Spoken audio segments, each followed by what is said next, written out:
नमो वरिहंताणं नमो सिद्धाणं नमो आयरीयाणं नमो वज्रायाणं नमो लोये सर्वसाहुणं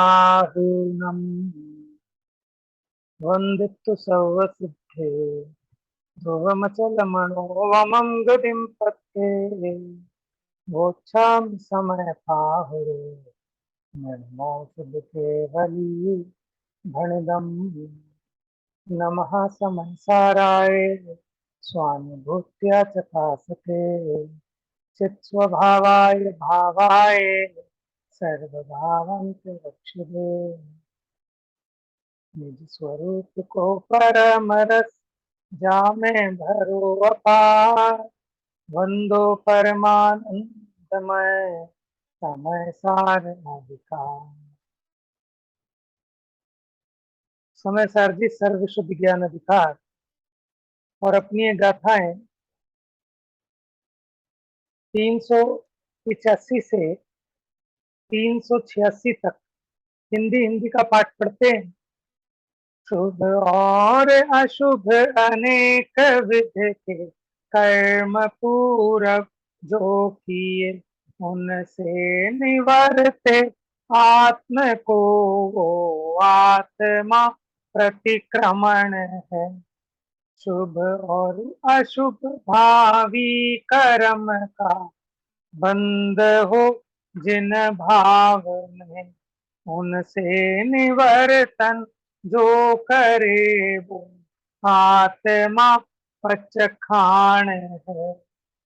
शुभ और अशुभ अनेक विध है उदित जो इस काल में उन दोष को जो चेतता आलोचना वह जीव पचखान नित्य करे अरु प्रतिक्रमण जो नित्य ही करे नित्य ही करे आलोचना वो आत्मा चारित्र है। तो यहाँ बात की कि कौन आत्मा प्रतिक्रमण है, प्रत्याख्यान है, आलोचना है। शुभ और अशुभ अनेक प्रकार के जो कर्म पहले किए थे उनसे अभी वर्तमान में आत्मा को निवृत्त कराए वो आत्मा प्रतिक्रमण है। शुभ और अशुभ ऐसे भाव जो आगामी कर्म बंध में निमित्त हों उन शुभ और अशुभ भावों से अपनी आत्मा को निवृत्त कराए वो आत्मा प्रत्याख्यान है। और शुभ और अशुभ अनेक विध हैं उदित जो इस काल में उन दोष को जो चेतता माने उसमें सावधान रहता है वो आलोचना है। माने भावी भविष्य काल के प्रत्याख्यान, भूतकाल का प्रतिक्रमण, वर्तमान का आलोचना। लेकिन इन तीनों काम को करना है वर्तमान में। ठीक है, भूतकाल का निपटारा भी, भविष्य काल का निपटारा भी और वर्तमान का निपटारा भी। तो जो नित्य प्रत्याख्यान, प्रतिक्रमण और आलोचना करता है वह आत्मा चारित्र है, माने आचरणवंत है।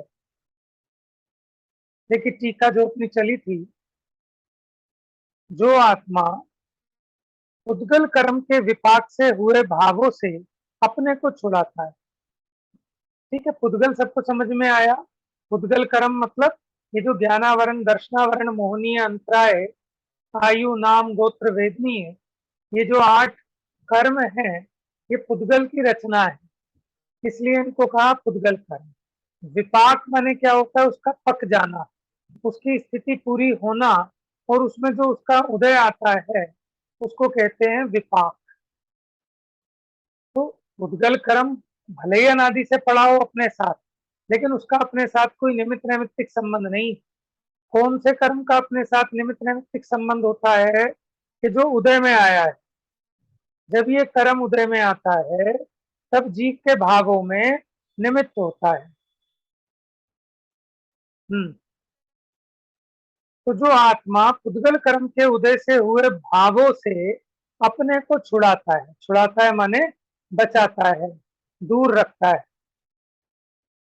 वह आत्मा उन भावों के कारणभूत, अब जो भाव हुए, ये वर्तमान में जो भाव हुए, उन भावों का कारण कौन? कि जो पूर्व में कर्म बांधा था, आज जो वर्तमान में भाव हो रहा है शुभ अशुभ, उस भाव का कारण कौन? कि भूतकाल में जो कर्म बांधा था, आज वो उदय में आ रहा है, तो शुभ अशुभ भाव हो रहे हैं। तो वह आत्मा उन भावों के कारणभूत पूर्व कर्मों को प्रतिक्रमता हुआ, माने उन पुराने कर्मों से आत्मा को छुड़ाता हुआ, भेद ज्ञान करता हुआ, स्वयं ही प्रतिक्रमण है। वही आत्मा उन भावों के कार्यभूत उत्तर कर्मों को प्रत्याख्यान रूप करता हुआ प्रत्याख्यान है। देखो वर्तमान में जो भाव हो रहे हैं, माने शुभ भाव या अशुभ भाव, इसमें पुराने कर्म का उदय निमित्त है, और ये जो वर्तमान में भाव हो रहा है, आगामी कर्म के बंध में ये भाव निमित्त है। यानी ये जो मेरा भाव है, अगर ये कार्य है तो इसका कारण पुराने पुद्गल कर्म का उदय, और अगर ये मेरा भाव कारण है तो आगामी कर्म बंध ये उसका कार्य। बात समझ में आई आपको? वर्तमान में जो अपने को शुभाशुभ भाव हो रहे हैं, उसका कारण कौन? कि भूतकाल के कर्म का उदय, ठीक है, निमित्त की तरफ से। और वर्तमान में जो ये भाव है, ठीक है, ये किसको कारण पड़ता है? निमित्त कारण, आगामी कर्म बंध का कारण पड़ता है। ठीक है, देखिए जरा फिर से एक बार,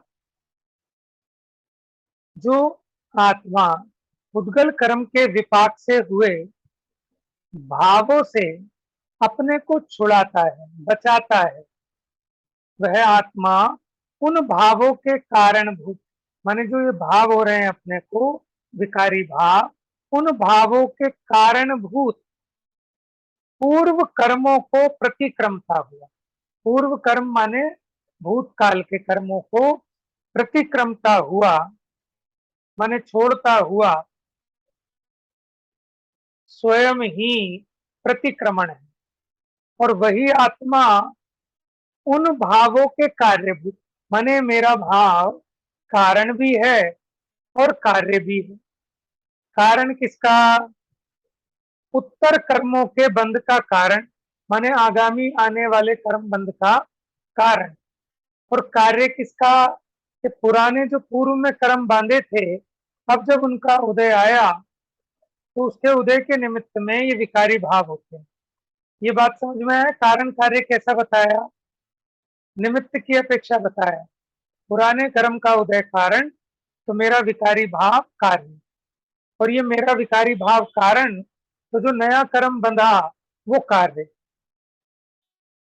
तो आगामी उत्तर कर्मों को प्रत्याख्यान रूप करता हुआ प्रत्याख्यान है। वही आत्मा वर्तमान कर्म विपाक को अपने से अत्यंत भेद पूर्वक अनुभव करता हुआ आलोचना। देखो सारा काम अभी एक क्षण में हो गया, तीनों काल के पाप एक क्षण में नष्ट हो गए। कल भी आया था ना पूजा की जयमाला में, है? कि जब ये जीव भगवान की स्तुति रूप परिणमित होता है, तब क्या होता है कि जो पुराने कर्म हैं, पाप बांधे थे, वो भी पुण्य रूप होकर उदय में आते हैं। वर्तमान में पाप बनता नहीं, पाप रूप भाव नहीं, ठीक है, तो आगामी भी नहीं बंधता। वर्तमान में पाप भाव नहीं होता, आगामी पाप का बंध नहीं होता।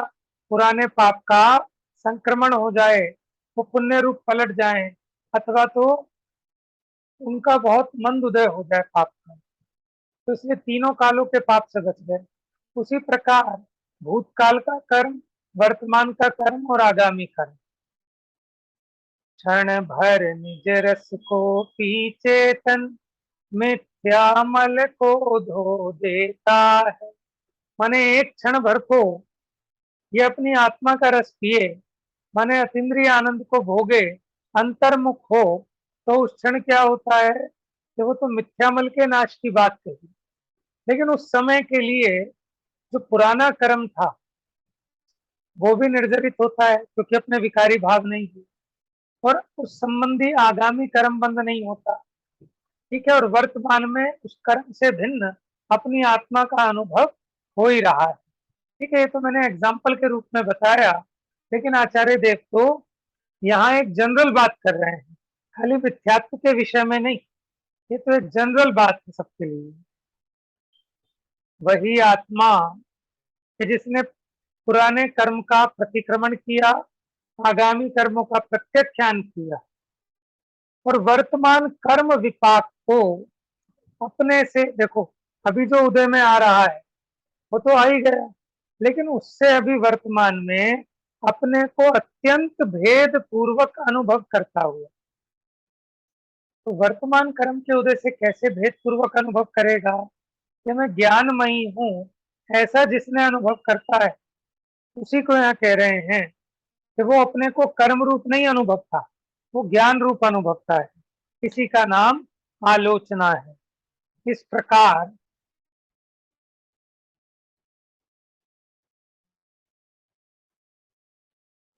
वह आत्मा सदा प्रतिक्रमण करता हुआ, सदा प्रत्याख्यान करता हुआ और सदा आलोचना करता हुआ पूर्व कर्मों के कार्य रूप, क्या है पूर्व कर्मों का कार्य, बताओ पूर्व कर्म का कार्य क्या है? जो कर्म बांधे थे हमारे को नहीं, भाव रूप परिणति करें। बिल्कुल ठीक। पूर्व कर्म का कार्य यानी जो पुराने कर्म बांधे थे, अब उसका क्या कार्य हो रहा है, जो अभी वर्तमान में विभाव रूप भाव हुए, वो है पूर्व कर्म का कार्य। और उत्तर कर्मों के कारण रूप आगामी जो कर्म बंधेंगे, ये भाव उसके कारण है। तो इन भावों से अत्यंत निवृत्त होता हुआ, माने जो राग द्वेष के विकारी भाव हैं, इनसे छूटता हुआ अपने में ही, माने ज्ञान स्वभाव में ही निरंतर चरने से, चरने का मतलब क्या है, आचरण करना, परिणमन करना, उस रूप होना, इसका नाम चारित्र है। देखो चारित्र कहो, आचरण कहो, परिणमन कहो, ठीक है, एक ही बात है। स्वयं ही चारित्र स्वरूप है और चारित्र स्वरूप होता हुआ अपने को, ज्ञान मात्र को चेतता है, इसलिए स्वयं ही ज्ञान चेतना है। तो जब ये चारित्र रूप होता है उस समय क्या करता है कि अपने स्वरूप का वेदन करता है, अपनी ज्ञान चेतना रूप होता है, इसलिए यह स्वयं ज्ञान चेतना है। देखो भावार्थ और स्पष्ट हो जाएगा। चारित्र में प्रतिक्रमण, प्रत्याख्यान और आलोचना का विधान है। ठीक है, क्या कह रहे हैं, चारित्र में प्रतिक्रमण, प्रत्याख्यान और आलोचना का विधान, माने जो भी चारित्र धारण करते हैं वो प्रतिक्रमण, प्रत्याख्यान, आलोचना करते हैं, तभी तो उनका आचरण विशुद्ध होता है। चारित्र की शुद्धि प्रतिक्रमण, प्रत्याख्यान, आलोचना से होती है। उसमें पहले लगे हुए दोषों से आत्मा को निवृत्त यानी छुड़ाना, इसका नाम प्रतिक्रमण। भविष्य में दोष लगाने का त्याग करना। ठीक है, आप ये बताओ, जो है ही नहीं क्या उसका त्याग हो सकता है? जो हो उसका तो त्याग करो, जो है ही नहीं उसका कैसे त्याग करें? लेकिन होता है। जैसे कोई ब्रह्मचारी बना तो उसने पत्नी का त्याग किया ना, तो पत्नी थी क्या उसका त्याग किया कि नहीं? त्याग ऐसा भी होता है कि मैं विवाह नहीं करूंगा, ठीक है, पत्नी संबंधी कोई रिश्ता नहीं जोड़ूंगा, इसी को कहते हैं पत्नी का त्याग। उसी प्रकार दोष किए नहीं लेकिन मैं दोष करूंगा नहीं, इसको कहते हैं दोषों का त्याग। यानी एक तो जो दोष हो गए उनका भी त्याग कर किया जाता है, और जो दोष अभी हुए नहीं उनका भी वर्तमान में त्याग होता है कि अब ऐसी गलती आगे नहीं करूंगा। तो आगामी दोष लगाने का त्याग करना सो प्रत्याख्यान है, और वर्तमान दोष से आत्मा को पृथक करना, माने वर्तमान में भी जो दोष हो रहा है उससे भिन्न आत्मा का अनुभव करना अथवा आत्मा को उससे छुड़ाना, इसका नाम आलोचना है।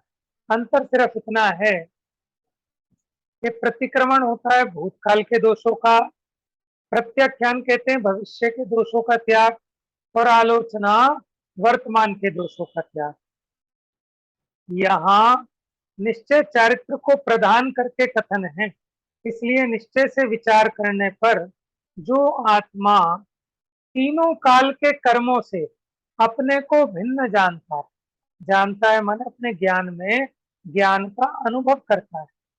अभी अज्ञानी कैसा अनुभव करता है? ठीक है, आप अपने को अनुभव कर रहे हैं कि हम श्रोता हैं, मैं अनुभव कर रहा हूं कि मैं वक्ता हूं। ठीक है, तो मुझे कैसे भाव आ रहे हैं? वक्तापने के, समझाने के, बोलने के। आप अपने को अनुभव कर रहे हैं कि हम श्रोता हैं, तो आपको भाव आ रहे हैं कि हम सुने, ध्यान से सुने, जो पूछा जाए उसका जवाब दे। ठीक है, तो ऐसा क्यों हो रहा है कि आप अपने को जैसा देखते हैं वैसे ही भाव होते हैं। ठीक है, जब हम अपने को पिता देखते हैं तो हमें अपने बच्चों के भाव आते हैं तो भाई इनकी स्कूल फीस जमा करानी है, इनकी पेरेंट्स मीटिंग में जाना है, इनका होमवर्क देखना है। समझ में आया? तो जैसा जब अपने को देखते हैं तो बाहर के पदार्थ वैसे दिखते हैं। समझ में आया? तो जो अपने को ज्ञान रूप देखते हैं उसे समस्त पदार्थ ज्ञेय रूप दिखाई देते हैं, और जो अपने को कर्ता देखते हैं उसे ये ज्ञेय कर्म रूप दिखाई देते हैं, है ना? तो अज्ञानी को ये बाहर के सब पदार्थ अपने कर्म नजर आते हैं, और ज्ञानी को ये सारे पदार्थ ये दिखाई देते हैं। ठीक है, देखो जो बच्चे हैं ना, बच्चे जब माँ अपने को माँ अनुभव करती है तो बच्चे क्या नजर आते हैं कि टेंशन, आफत की पुड़िया। सही है, और जब वो अपने को अनुभव ना करे, माने वो टीचर भी हो, स्कूल में जाए, तो जैसे अपने बच्चों की टेंशन होती है ऐसे उनकी नहीं होती। वहां अपनी सर्विस की टेंशन होती है कि अपना रिजल्ट बढ़िया नहीं आया तो नौकरी से कहीं हटा ना दिया जाए। समझ में? जहां ये अपने को जैसा देखता है, वहां अपने को टीचर देखा तो वो स्टूडेंट दिखाई देते हैं। समझ में आया? तो अपने को देख जैसी दृष्टि वैसी सृष्टि। हम अपने को जैसा देखेंगे वैसे ही बाहर का सब कुछ नजर आएगा। तो जो अपने को शांत रूप, ज्ञान रूप अनुभव करते हैं उन्हें किसी पर पदार्थ के प्रति कषाय का भाव उत्पन्न नहीं होता, क्योंकि वो ज्ञेय दिखते हैं।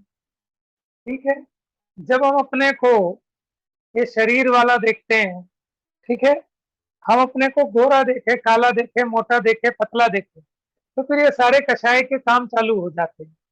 क्योंकि फिर ये जीव तुलना करता है कि मैं तो काला हूं, ये गोरा है, मेरे नंबर कम आए, इसके नंबर ज्यादा आए। समझ में है? सारी की सारी गड़बड़ अपने को देह रूप देखने से हो रही है, और जो अपने को चेतना रूप देखते हैं उन्हें किसी से राग द्वेष उत्पन्न नहीं होता, क्योंकि चेतना को किसी से कुछ नहीं चाहिए और किसी को कुछ दे नहीं सकती। हाँ, अपने में परिपूर्ण है, तो इसलिए वहां राग द्वेष का अभाव हो जाता है। देखिए आगे, तो यहाँ निश्चय चारित्र को प्रदान करके कथन है, माने 28 मूल गुणों की बात नहीं है, वो कहलाएगा व्यवहार चारित्र।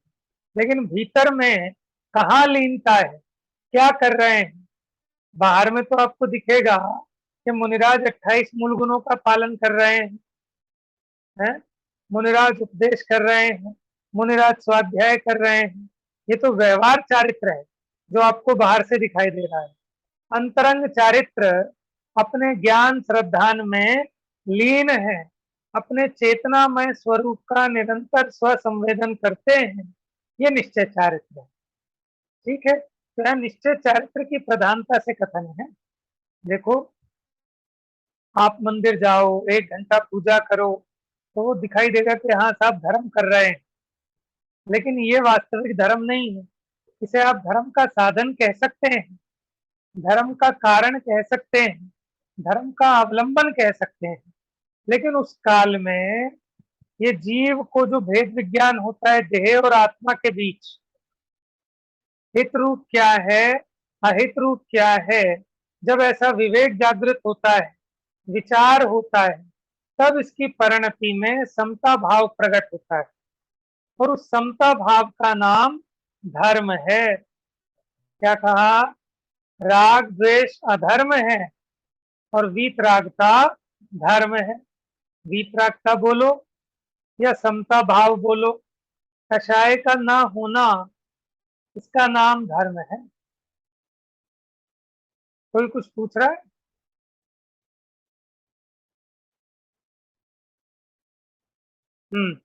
बात समझ में आई? धर्म किसका नाम है?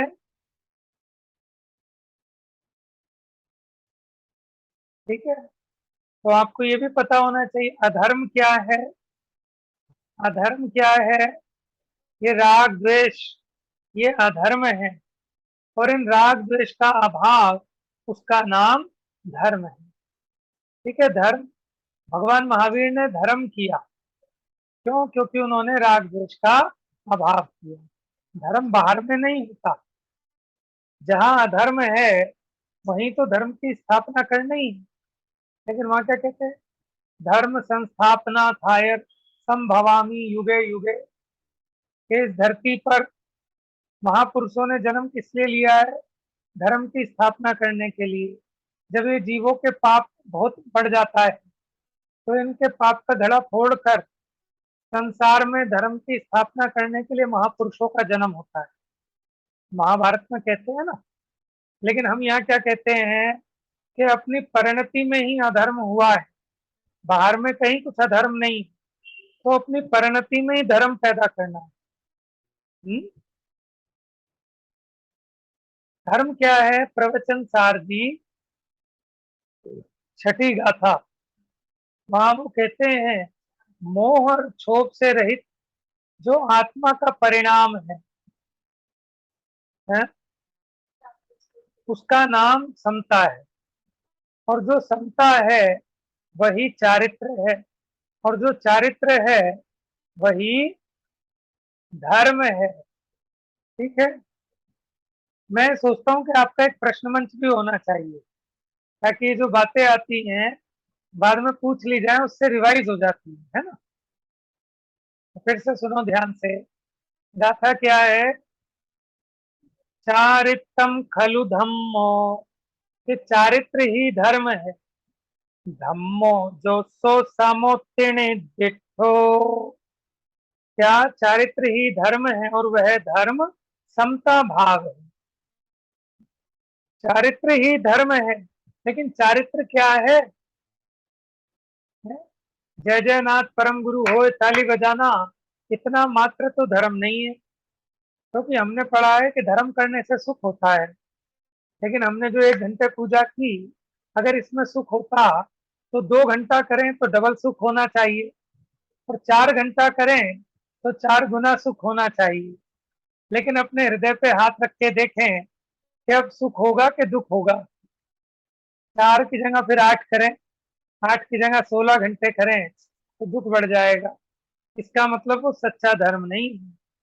धर्म तो वास्तव में वो सच्चा है कि जहां से हटना ना चाहे। समझ में आया? मुनिराज धर्म करते हैं, वो अपने स्वरूप में लीन होते हैं, तो अपने स्वरूप से बाहर नहीं आना चाहते। समझ में आया ना? तो हम बचपन में पढ़ते थे ना कि धर्म करने से क्या होता है? शांति होती है। लेकिन हमने तो बहुत धर्म किया जिंदगी में, लेकिन ईमानदारी की बात है कि शांति तो नहीं मिली है। छोटे बच्चों को पढ़ाते थे कि मंदिर में जाने से क्या होता है? मन शांत होता है।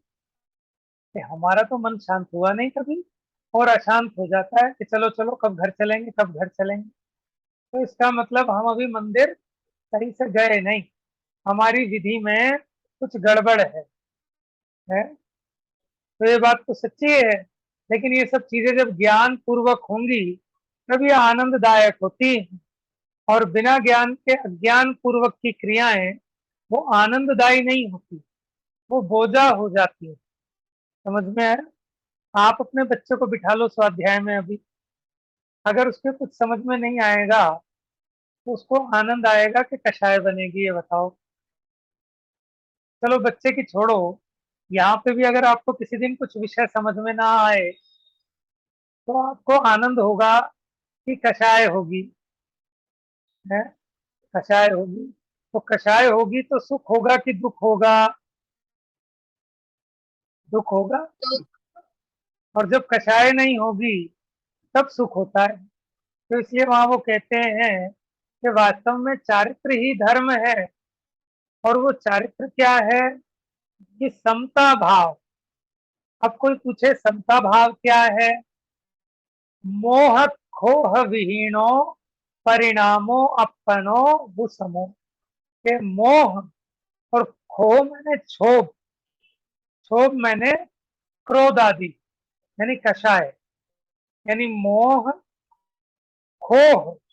मोह में आप ले लो दर्शन मोह, और क्षोभ में ले लो चारित्र मोह। तो ये जो मोह से रहित आत्मा का परिणाम है उसका नाम है समता भाव। समझ में आया? तो धर्म क्या है? चारित्र ही धर्म है। और चारित्र क्या है? समता भाव ही चारित्र है। और ये समता भाव क्या है? कि मोह और कषाय से रहित जो आत्मा का परिणाम है, समझ में आया, वो समता है। इसका मतलब आत्मा के परिणामों में ही धर्म होता है, और आत्मा के परिणामों में ही अधर्म होता है। ये तो आपने सुना ही होगा कि जो लोग बेचारे मंदिर नहीं जाते तो वो क्या कहते हैं, अरे साहब चले जाओ, मंदिर जाने से क्या होता है, राग द्वेष तो इतना है कि पूछो मत। समझ में आया? ये बात उनको भी पता है, इनको, कि जो कभी मंदिर जाना पसंद नहीं करते, वो कहते हैं कि धर्मात्मा इतना तो राग द्वेष है, वो तो बहुत बड़े ज्ञानी है, लेकिन वो कहते हैं, ऐसा मानते नहीं है। मंदिर जाने से तो धर्म नहीं होता। तो क्या मंदिर नहीं जाने से धर्म होता है? बताइए। कि ना मंदिर जाने से धर्म होता, और ना मंदिर नहीं जाने से धर्म। जब तुम्हें पता है कि राग द्वेष छोड़ने से धर्म होता है तो तुम राग द्वेष छोड़ो ना। मंदिर उसमें निमित्त कारण है राग द्वेष को मिटाने का। अब अगर कोई मंदिर जाकर भी ना मिटाए तो ना मिटाए, उसका अपराध है। समझ में है? लेकिन काम तो यही करना है कि राग द्वेष मिटाना है। हाँ, उससे कोई लाभ नहीं है कि बच्चा इतना बड़ा बैग टांग के चला गया स्कूल, और जो कराया कर भी लिया और आ गया खाली हाथ। खाली हाथ माने कुछ भी उसने समझा नहीं, ग्रहण नहीं किया। तो ये सबकी सब क्रिया तभी सार्थक है कि जिस प्रयोजन के लिए कर रहे हैं उस प्रयोजन को साधे। तो मंदिर किस लिए जाना? ठीक है, क्या प्रयोजन से जाना, क्यों जाना, इसको ऐसा ख्याल में होगा, उसको मंदिर जाने पर धर्म हो सकता है। और जिसको ये ख्याल में ही नहीं है कि क्यों जाना, ऐसा पता नहीं, आ गए मम्मी ने कहा था नहीं तो नाश्ता नहीं मिलेगा, तो उसको कहाँ से धर्म होगा बेचारे। हाँ, वो एक अलग बात है कि वहां कोई प्यार से बिठा ले और उसे दो बात कुछ अच्छी समझा दे, और उसे फिर वो अच्छी लगने लगे, तो फिर 2 से 4, 4 से 8, 8 से 10 बातें सीखे, तो फिर उसका कल्याण हो जाए। समझ में आया? इसलिए मंदिर जाना भी बड़ा उपकारी है। ठीक है, हम और आप सोचो कि कभी मंदिर ही गए थे गलती से, तो मंदिर में कुछ दो बातें कान में पड़ गई अच्छी सी, और अच्छी लग गई, जच गई, तो इंटरेस्ट डेवलप हो गया, तो फिर लग गए अब इस लाइन पर। तो इसलिए मंदिर का तो बहुत उपकार है। हाँ, अगर कोई वहां जाके भी अपना लाभ ना करे तो ना करे। समझ में आया ना? जैसे कोई गधा मिश्री खाकर मर जाए तो अन्य लोग तो मिश्री खाना नहीं छोड़ेंगे, समझदार लोग तो मिश्री खाना नहीं छोड़ेंगे। अच्छा, मिश्री खाकर कौन मरता है? गधा मरता है। तो पहले अब ये देखो, अगर गधे हो तो उसे मिश्री खिलाना ही क्यों, ये भी बात है।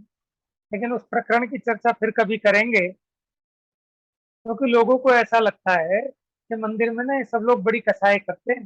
देखो दुनिया भर के झगड़े होते हैं, रोज नेतागिरी होती है, थाने पुलिस होते हैं, देखो कितना राग द्वेष है। देखो तुम्हारी खोटी दृष्टि, वो झगड़े करने वाले, राग द्वेष करने वाले वो 10-20 लोग हैं। उसके अलावा 80 लोग ऐसे हैं कि जो बेचारे आते हैं, अपने मन की शुद्धि करते हैं, अपने भावों को बढ़ाते हैं। उन पे तुम्हारी दृष्टि नहीं जा रही, तो तुम्हारी दृष्टि में कितना दोष है? कल कहा था ना शाम के सेकंड प्रवचन परसों, कि युधिष्ठिर को भेजा गुरु द्रोणाचार्य ने कि जा भाई किसी दुर्जन को ढूंढ के ला इस जगत में से। साल हो गए, 2 साल हो गए, 4 साल हो गए, खाली हाथ लौटा है युधिष्ठिर कि महाराज है कि दुनिया में कोई मुझे बुरा व्यक्ति मिला ही नहीं, क्योंकि बुरा जो ढूंढन मैं चला, बुरा न मिलया को। ये सबसे बुरा तो मेरा मन ही है, मैं ही बुरा हूं, बाकी तो सब बढ़िया है। फिर दुर्योधन को भेजा कि जा भाई किसी भले आदमी को ढूंढ के ला, तो वो भी 2-4 साल लगा के खाली हाथ आ गया। ऐसा बढ़िया, यहाँ तो हर व्यक्ति बदमाश है, चोर है, दुर्जन है, दुष्ट है। समझ में आया? ऐसा क्यों हुआ? तो जैसे अपने परिणाम होते हैं, कहते हैं ना चोर को सारे चोर ही दिखाई देते हैं, और बेचारे शरीफ आदमी को सब शरीफ लगते हैं। समझ में आया? ये तो दृष्टि का है। अच्छा देखो, जिसे सब शरीफ लग रहे हैं वो तो फ्री में पुण्य बांध रहा है, और जिसे सारी दुनिया चोर दिख रही है वो बिना मतलब पाप बांध रहा है। तो देखो अपने परिणामों का खेल। हम्म हम्म देखिए, इसलिए निश्चय से विचार करने पर जो आत्मा त्रिकाल के कर्मों से अपने को भिन्न जानता है, ऐसा मानता है और ऐसे ही अनुभव करता है, वह आत्मा स्वयं प्रतिक्रमण है, प्रत्याख्यान है, आलोचना है। इस प्रकार प्रतिक्रमण स्वरूप, प्रत्याख्यान स्वरूप और आलोचना स्वरूप आत्मा का निरंतर अनुभव करना ही निश्चय चारित्र है। और चारित्र ही क्या है? चारित्र ही क्या है? हाँ, धर्म है। सब अनम्यूट कर लो, पूछूंगा और फटाफट बताना, ठीक है? चारित्र कहाँ, धर्म कहाँ होता है? मंदिर में के अंदर में? सब अनम्यूट कर लो। हाँ जी, अंदर में। मंदिर में, मंदिर में, अंदर में। लेकिन अंदर में भी कब होता है? जब मंदिर जाते हैं तब। बिना मंदिर जाए अंदर की खबर कहाँ से मिलेगी? ठीक है ना? धर्म तो अपने परिणामों में होता है, लेकिन वो परिणाम भी मंदिर जाए बिना सुधरते नहीं, इसलिए मंदिर जाना। देखो मुनिराज को मंदिर जाने की जरूरत नहीं, क्योंकि उनका मन ही मंदिर हो गया, ठीक है? लेकिन हमें जाने की जरूरत है। एक बार मेरे से किसी ने कहा कि साहब तुम लोगों ने कितने पाप किए हैं जैनियों ने, कि 2-2 टाइम जाते हो, डेली जाते हो। हम लोग तो महीने में जाते हैं, या कभी कोई शिवरात्रि हुई, कभी कुछ हुआ तब जाते हैं। लगता है तुम लोगों ने बहुत ज्यादा पाप किए हैं कि हर रोज जाना और 2-2 बार जाना। समझ में आया? तो सच्ची बात है कि हम अपने पापों को धोने जाते हैं, अपने परिणामों को शुद्ध करने जाते हैं, है ना? कि कब कब नहाना चाहिए? कि डेली। गंदगी जरा सी लगे और उसे तुरंत धो डालना चाहिए। तो हम उधारी का काम नहीं करते, ठीक है ना, नगद का काम करते हैं। अगर कोई दोष लगा तो उन दोषों को अपने से किस प्रकार भिन्न करें, उसके लिए मंदिर जाना, और मंदिर जाकर फिर अंदर जाना, ठीक है? अच्छा, समता भाव, समता भाव क्या है? धर्म है कि अधर्म है? समता भाव धर्म है, क्योंकि समता भाव को चारित्र कहा है, और चारित्र ही धर्म है, इसलिए समता भाव ही धर्म है। और समता भाव क्या है? आत्मा का परिणाम है कि पुद्गल का परिणाम है? समता भाव आत्मा का। आत्मा का परिणाम। कौन से आत्मा का? तीर्थंकर के आत्मा का कि मुझ आत्मा का? भाई जो आत्मा करेगा उसका धर्म होगा। धर्म से सुख होता है, ठीक है। हम समझते हैं सुख का मतलब बड़ा बंगला बन जाएगा, बड़ी गाड़ी बन जाएगी। इसका नाम सुख नहीं है, निराकुलता का, ठीक है। जितनी बेचैनी है इससे रहित चैन, यानी ये कैसे चैन? जिनको ना दिन में चैन ना रात में चैन, क्योंकि तो पुद्गल से लड़ गए हैं इनके नैन, इसलिए हमेशा रहते हैं बेचैन। देखो भाई कैसे ये चैन, तो जैन को चैन होना चाहिए। चैन का नाम ही सुख है, ठीक है। समय हो गया है। जिनवाणी स्तुति शेष चर्चा कल करेंगे। जा वाणी के ज्ञान से सूझे लोकालो, सो वाणी मस्तक नमो सदा देत हूँ धो।